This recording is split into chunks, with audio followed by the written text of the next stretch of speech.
Hi, everybody. I am so delighted to be here. I have known the Waters Foundation and Joan specifically for a long time, and it is fun for me to work with them and be able to give back a little bit. I just want to say that in deference to all of you who have a lot of experience with system thinking, a lot of knowledge, the people I work with do not. And so what I'm going to share with you today is kind of where I've started with a group of people who are running an organization and theoretically would love to lead systemically and have this great grand idea, but have no real idea of what that means. And so it is my responsibility to try to share that with them.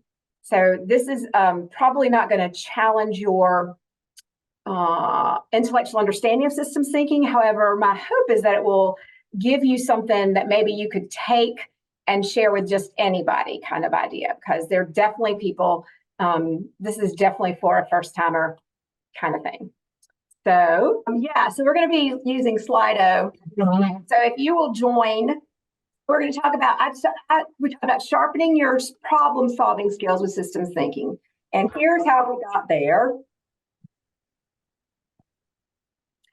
So this is a behavior over time graph of what happened in Winston-Salem.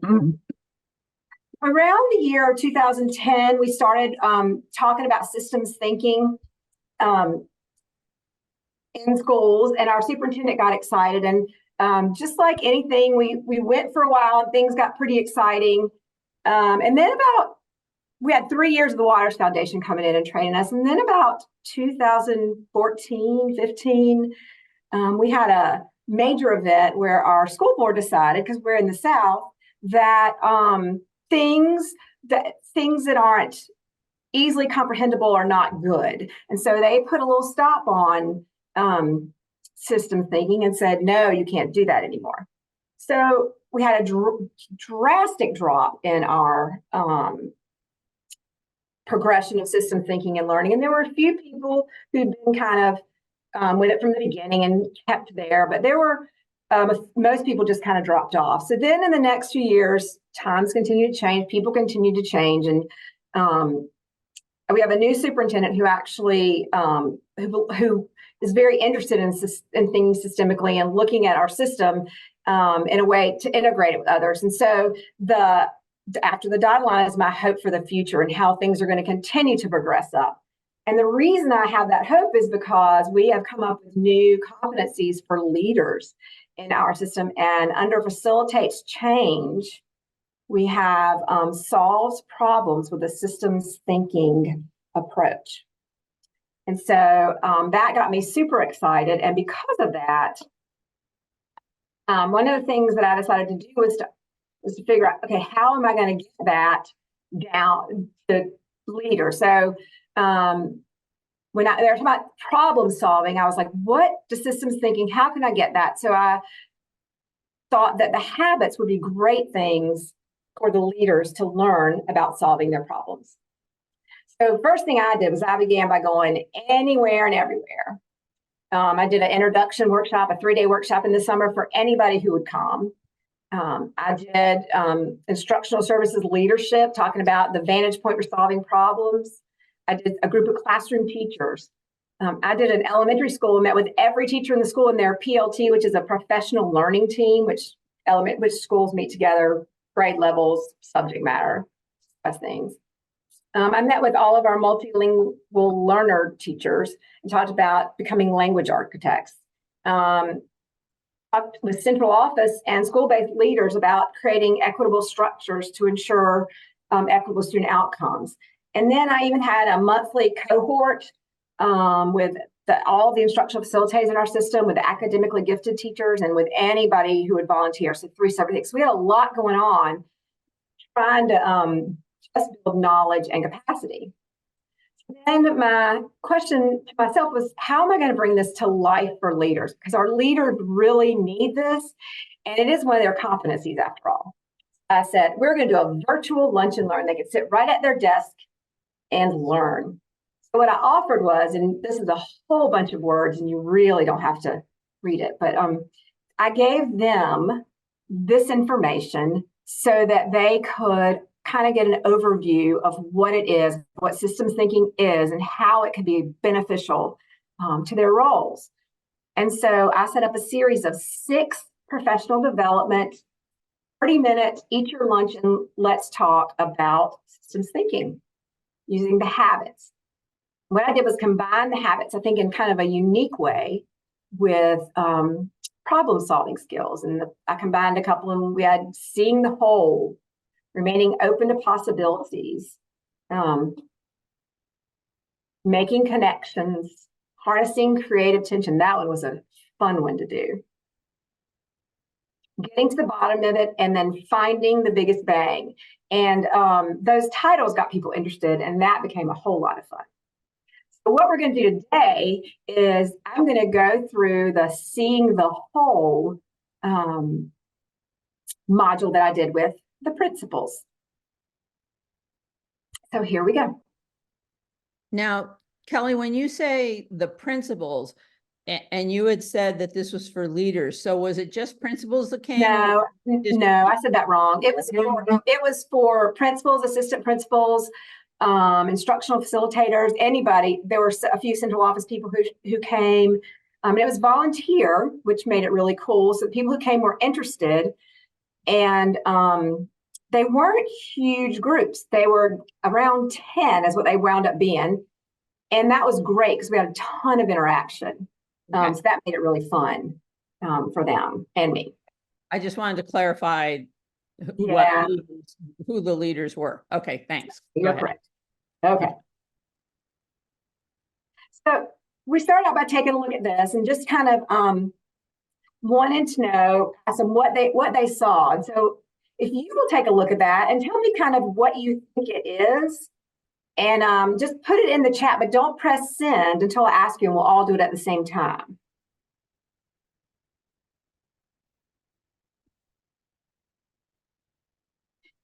Okay, if you're ready, hit send. Oh, so interesting. A flute player. Very cool. Mickey. Gold bars. Oh, gold bars. I actually thought gold bars when I first saw it too. Oh, interesting. A violin fret. I don't even think I know what that is. Oh, that's the thing that goes across, right? Okay. Okay, so then Road run. Beep beep. Okay. Now what do you think it is? Write it again, and then we'll hit it all together again. We can just see them roll.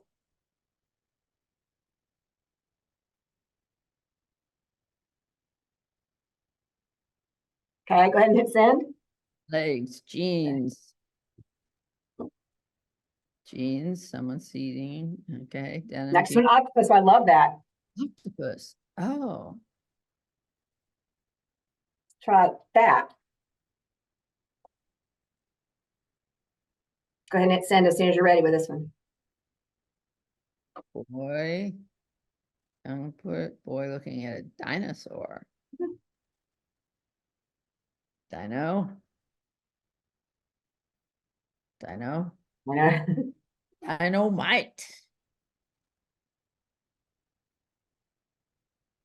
Then when you actually get the big picture, a lot of you got that, right? It is a boy looking at a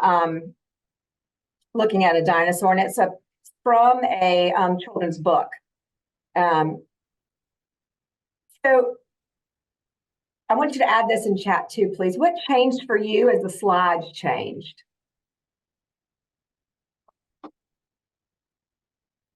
You can go ahead and hit send as soon as you're. I got more confused. Frame and resolution. Frame of reference.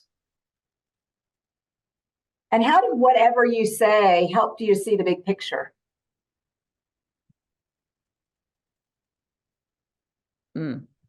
Todd wrote, became more aware of the big picture. Why is this like, oh, I like that. Fewer possibilities, more details in relationships. Yeah, absolutely.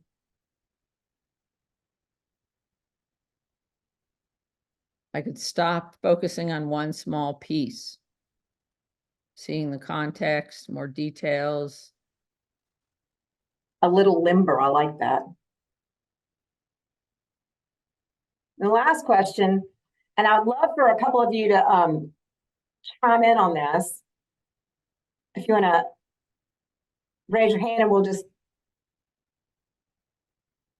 Why is this view important for a leader? Jen, if you'll help me on this part. See people. Anybody want to chime in on why do you think this view is important for a leader?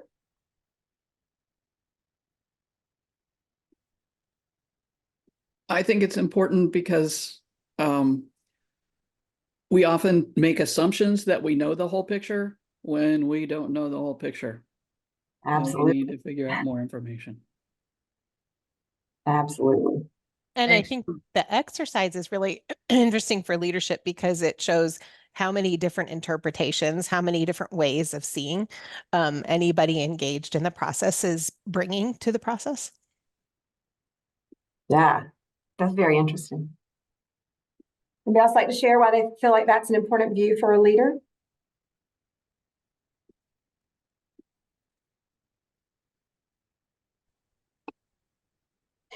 Okay, thank you.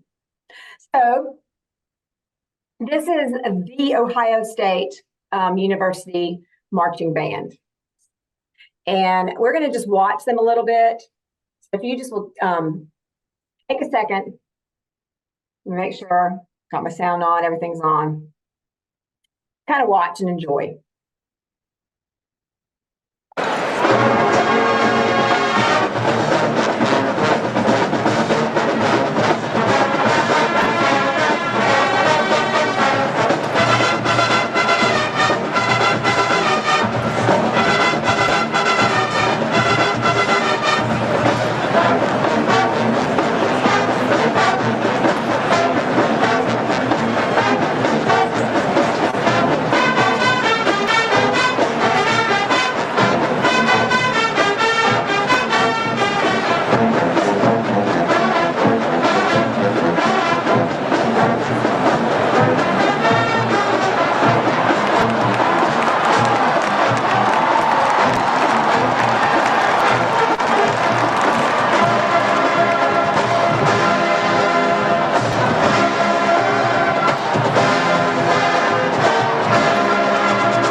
Pretty impressive, right? So talk about what happened. What did you see? Anybody want to share what they thought they saw? What did you see? Just observationally. So I saw Michael Jackson moonwalking. Yes. Yes. Anybody else? What part of the picture did the band members see?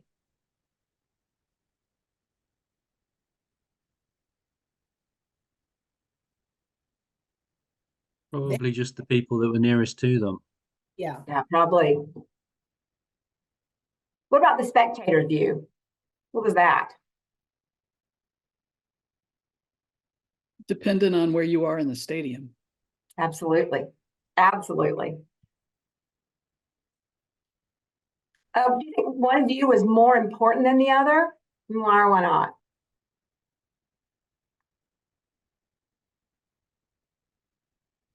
All were needed for this to work. Yeah. What do you mean all were needed? At the individual level, they needed to see who was next to them and make sure that they were staying in sync.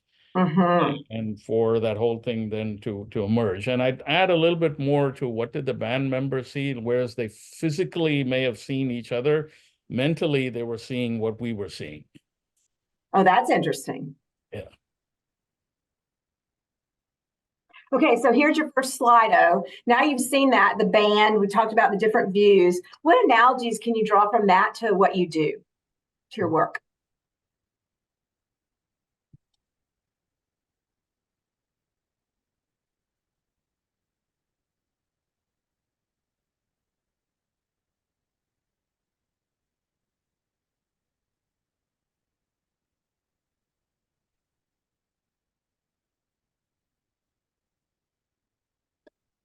I think there's many possible analogies, right? So when you think about, again, our role as the leader, yeah, look at this, part of the whole. Did you want us just to use this?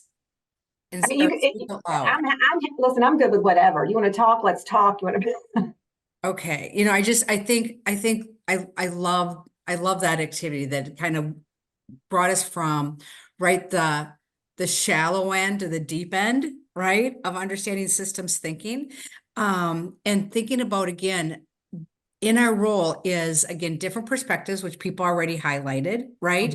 But one thing that I'm not sure if I heard yet is we all bring different experiences and our beliefs and our values, right, into our understanding of what is the big picture, or even what's the small piece.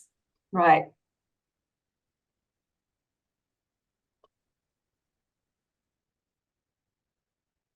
Some people need to focus on specifics, but it's also important to focus on the whole. I like that.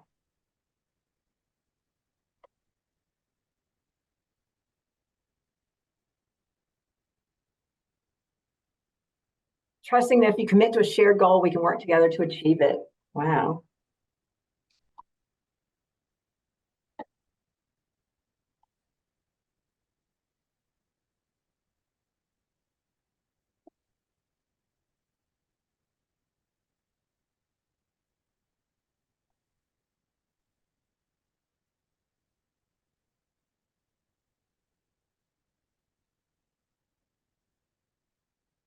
Ooh, I like this one. We only see part of students' lives. I thought that was an interesting one. Oh, yeah.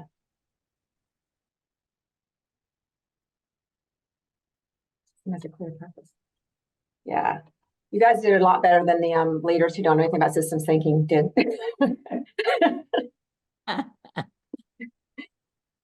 Sorry.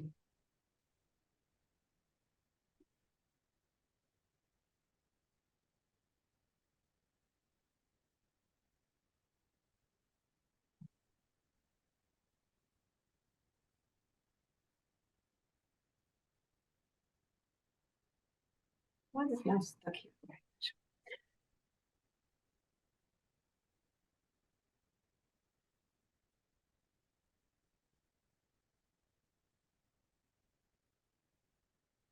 Systems work in sync. You have to trust the band leader. I like that. We'll just wait a couple more minutes.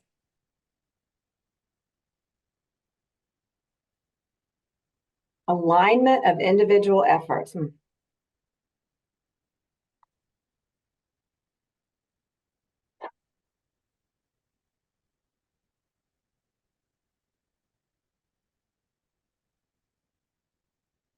Enabling constraints, yes.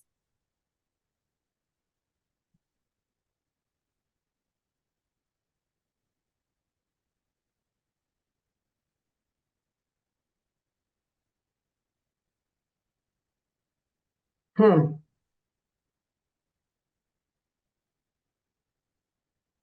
Kelly, I don't want to cut people off, but I kind of do because I know I how know. much you have in your I know. PowerPoint. I'm just enjoying this. Sorry, hon, but Okay. So we'll move on. So you guys know all systems have boundaries and interconnected parts. They're dynamic and they change over time, just like a band, and they have a goal or a purpose. We saw all that with the Ohio State band. And this is where the framework comes in and the facilitate problem with the systems thinking approach. And Albert Einstein said we can't solve our problems with the same thinking we used when we created them. So systems thinkers have this set of strategies. And the one is that seeks to understand the big picture. And I think the interesting thing that I always notice about this is that a systems thinker focuses on the forest as well as the details of any tree. So it's not a either or. And the first question is about maintaining balance. And the last one on the backs of those cards is, am I keeping my focus on areas of influence rather than on areas of concern that I cannot influence? And I think that's important as a leader to keep in mind, because there are lots of things we're concerned about, but not a lot of things we can always fix. So here are some questions that you can take with you as you learn, as you use this and when you're problem solving. What strategies help me see beyond my day-to-day interactions and experiences? And how can I position myself to notice things I typically don't see? Oops. And how does a broader view enable me to see something differently? I love this quote.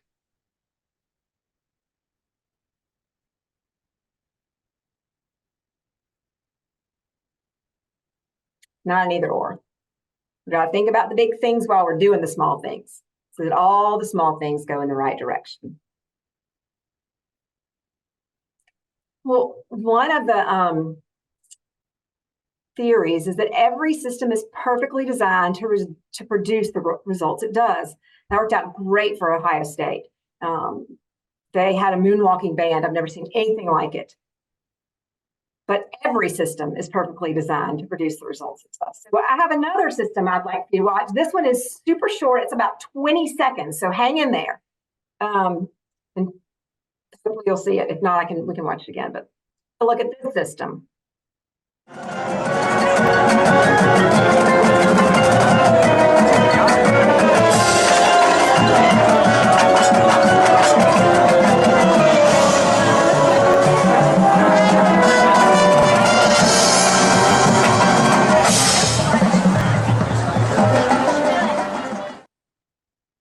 So, not quite Ohio State. But my question then, just to think about, is that if every system is perfectly designed to get the results you're getting, what does it mean when you get the results that you don't want? So my thought is probably that band did not want those results. They were not intending for the tuba section to dive down on each other, but it happened. So as a systems thinker, what do you do about that?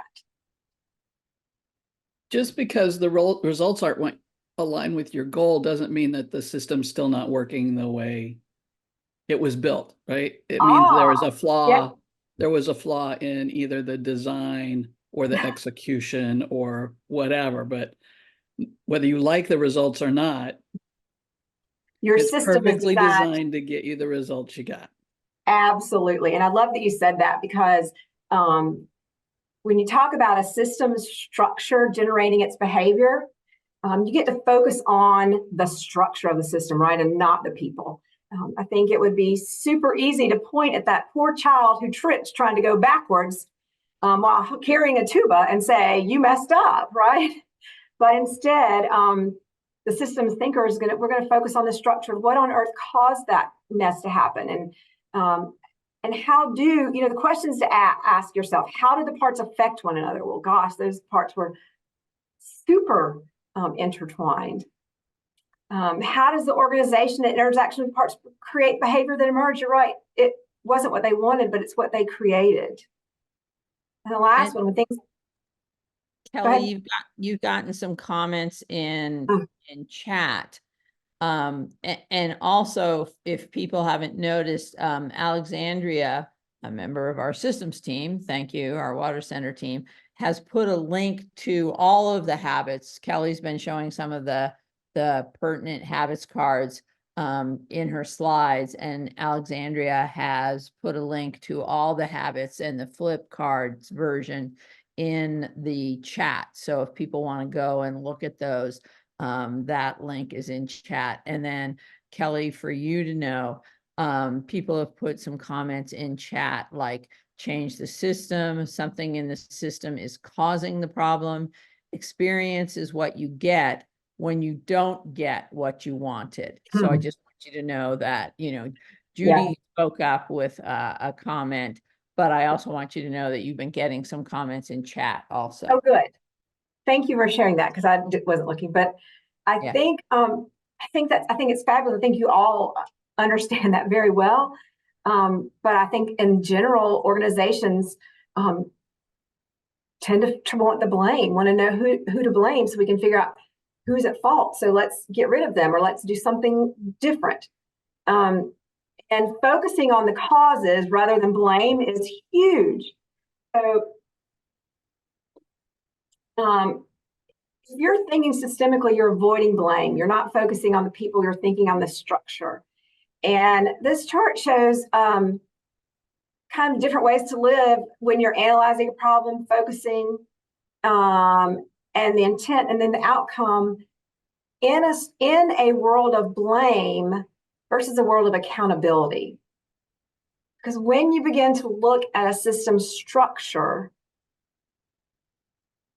as producing what you got, then you begin to see we're all accountable for this structure and how can we fix it instead of who did it. And Kelly, do you want to point out the source of the chart?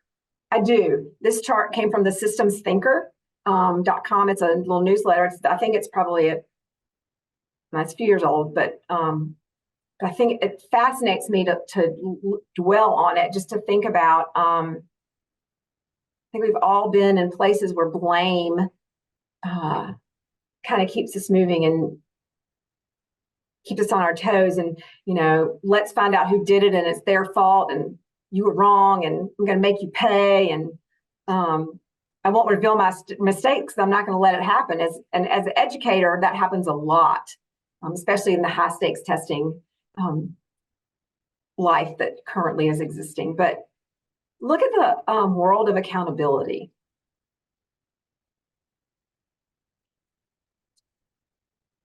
And as a leader, how can you exist more in the right-hand column than in the left-hand column?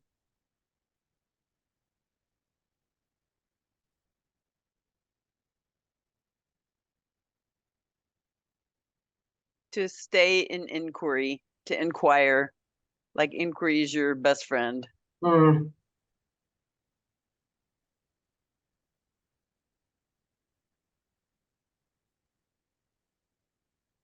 Think of the first habit you discussed of the big picture. It's kind of that commitment to both the big picture and with the individual in mind. Right.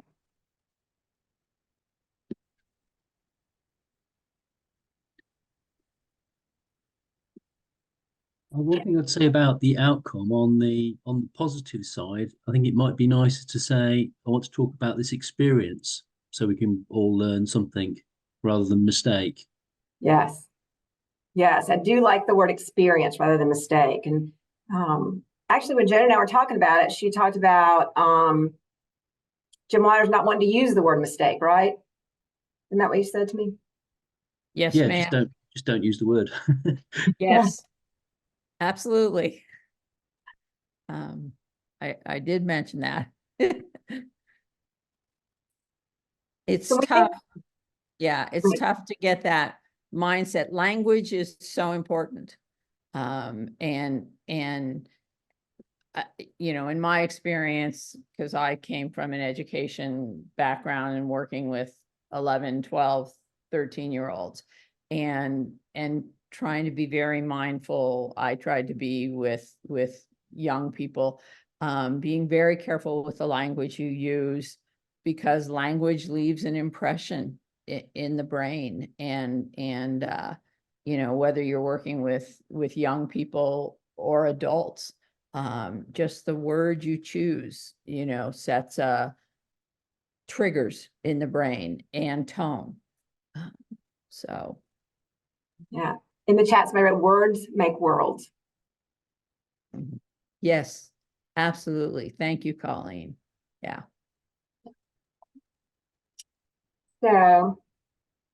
And Kelly, Gary has a comment for you. You're going to need to save the whole chat, but Gary said, you Oh, know, good. people, it would be great if this could be repeated in certain forums that he mentioned. So you're going to definitely need to save this chat and look through these comments. So Good. So then when you're dealing with looking at structure, here are questions to take with you. Like, consider a system not producing the results you want, and what are the structures? What are they producing? What's happening? So when you see them, you say, what do you want? What behaviors could get you where you want? And what are the existing structures that help it and that hinder it? And then the last one is so powerful that when things go wrong, how can I focus on internal causes rather than dwell on external blame? And one of my favorite quotes is this: a bad system will beat a good person every time. Right? So I always say that I don't believe anybody gets up and says, I'm just going to stink at my job today. I'm just going to stink it out so somebody will be mad at me. But I think that we set people up because our systems are flawed. And so if we can keep that focus, it would make a huge difference in the way we treat each other, and the way we function, and the way we deal. And so I have another Slido question to you. How would a culture of accountability change the work you do? What would it do for you? How would it change the work you do?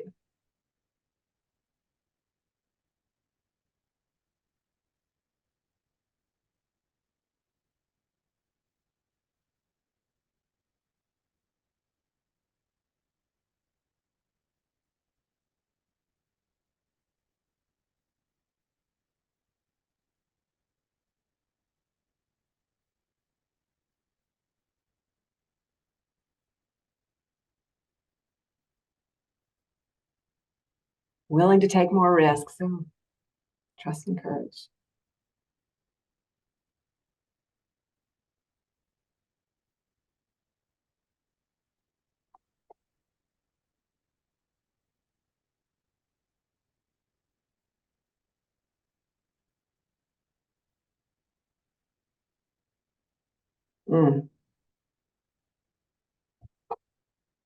Psychological security. That's bad.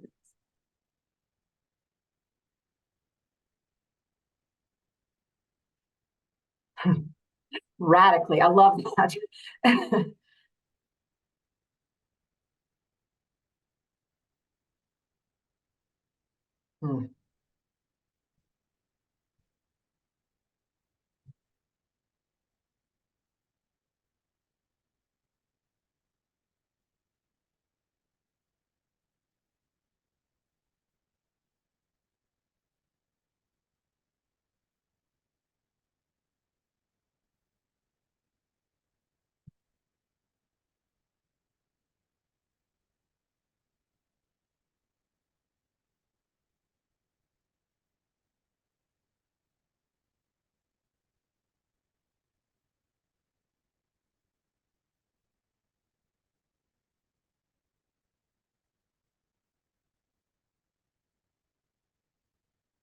We're learning from each other.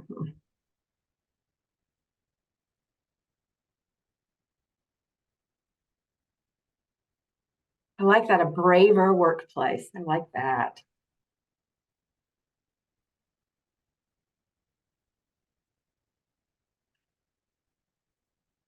Your own role. It's easier to fix it when you realize it's your own role than when you're trying to hide it so other people don't see that, right? Free to take risks, right?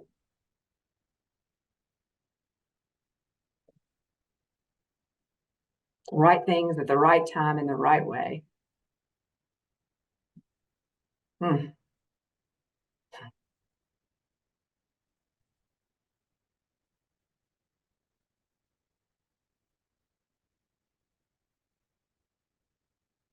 Yes. Yes. Yes. Absolutely. Absolutely. It's powerful. Super powerful.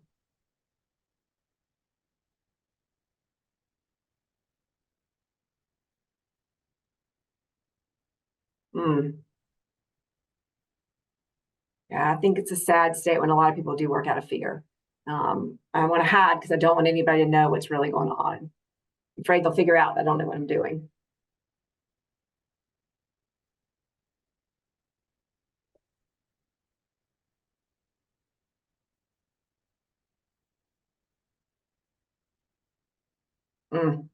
Absolutely. Absolutely.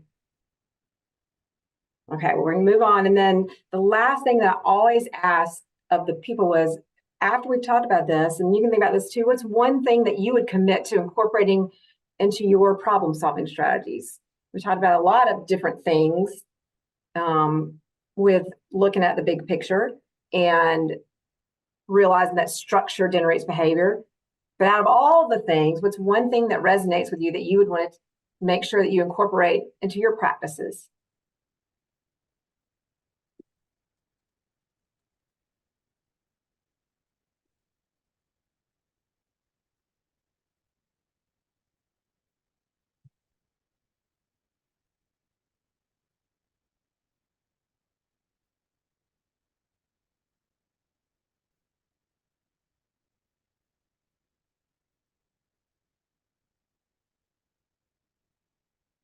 Inquire.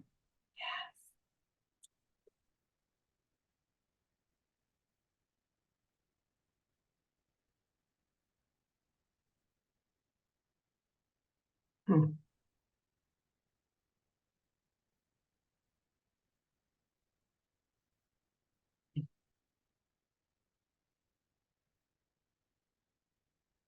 Us versus the problem. I like that.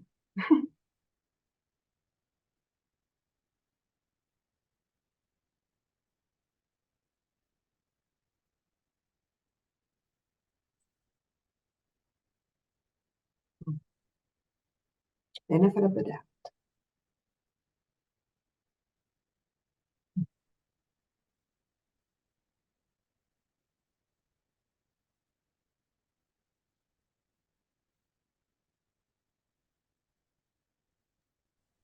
And something you might start seeing with the word cloud is if there's multiple support for the word, it's going to start growing.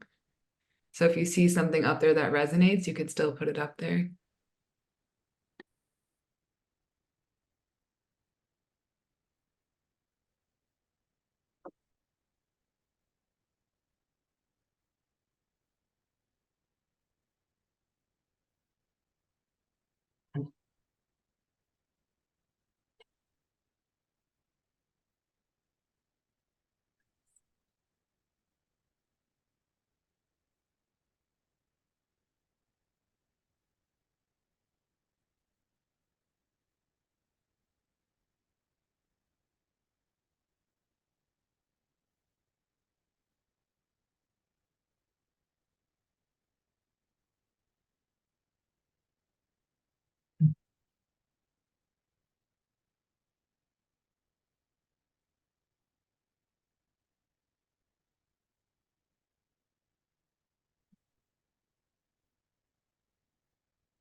Hmm.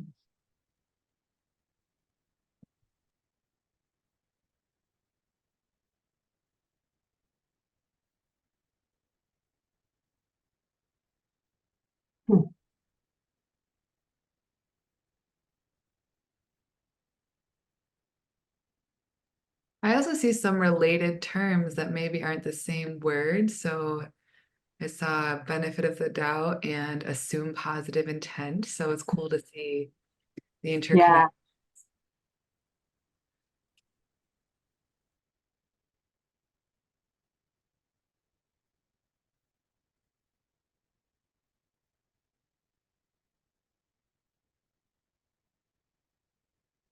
I think this is, I think that's great. And I think if we could all, what a difference it would make in our workspaces if we could incorporate this, at least something.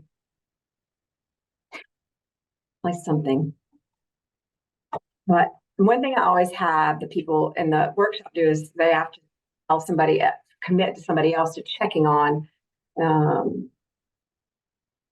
them, are you doing it? Have you done that? No.